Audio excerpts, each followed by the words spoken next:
Dreamscapes, a Norwegian journey by dream a little longer.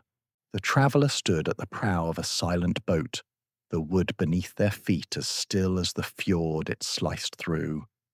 Dawn was a whisper of grey and rose, painting the mist that clung to the water's surface.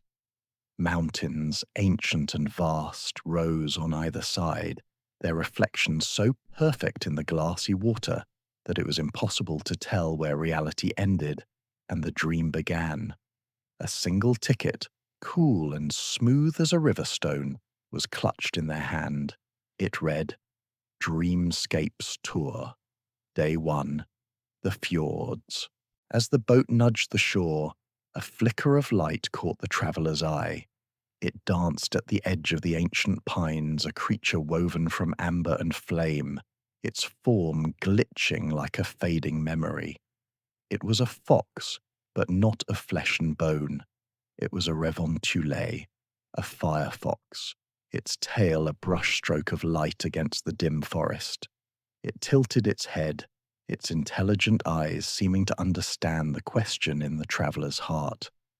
With a silent nod, it turned, inviting the traveller to follow into the dream. The firefox led the way, its paws leaving no prints in the deepening snow. They climbed, higher and higher, leaving the fjord a silver ribbon below. The air grew thin and sharp, each breath a cloud of white in the twilight. The world fell away into a quiet hush, the only sound the soft crunch of the traveller's boots. The firefox paused on a windswept peak, its form a stark, warm contrast against the cool blues of the encroaching night. It looked up, waiting, and then the sky began to bleed colour. Ribbons of green and violet light unfurled across the canvas of stars, the Aurora borealis. But this was no ordinary display. The lights shimmered and glitched, and within their ethereal dance, ancient Norse runes glowed brightly and then faded. They are the sky's forgotten stories, a voice echoed, not in the traveller's ears but in their mind.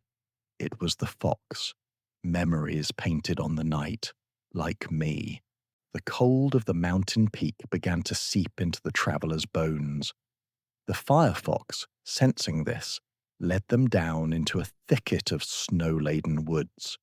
Tucked between the trees was a solitary cabin, a single plume of smoke rising from its chimney. Inside, a fire crackled in the hearth. The firefox gestured with its nose to a simple wooden table, where 2 mugs of steaming coffee sat waiting. This was koselig, the quiet ritual of coziness, a profound peace in a simple moment. They sat in comfortable silence, the only sounds the crackle of the fire and the gentle hiss of snowflakes against the window pane. Outside, the world was a whirlwind of white, but inside there was only warmth and stillness. The traveller watched the firefox, its light pulsing gently with each breath. In this grand, impossible dream, it was this small, quiet moment of shared peace that felt the most real and profound. The journey continued. The firefox guided the traveller to a place of jagged, mist-shrouded cliffs that clawed at the sky. This was Trolltunga, the troll's tongue. The mist was thick, a grey veil that hid the world. "Look closer," the fox's voice whispered in their mind. "See beyond the mist. See the memory of the land."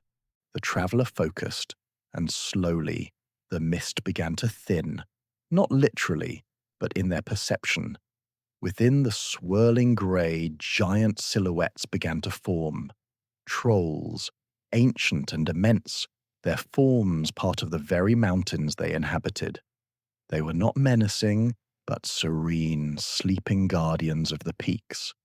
Their slumber was the silence of the mountains, their breath the wind that swept through the crags. They were a memory of the land's ancient power.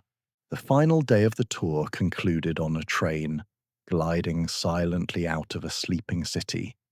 Streetlights cast long shadows on the snow-dusted streets. The traveller looked out the window, but the reflection staring back was not their own. It was a collage of memories. The glassy fjord, the runic Aurora, the sleeping trolls. A dream forever imprinted on their soul. The firefox, their faithful guide, uncurled from the seat. It looked at the traveller one last time, a silent farewell in its glowing eyes.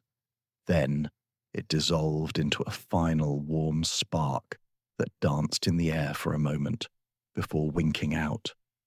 As the spark vanished, the city lights outside the window faded, and the train itself seemed to dissolve, gliding not on tracks, but through a field of stars. The journey was over, but the dream was now a part of them, a landscape to revisit in the quiet moments of waking life.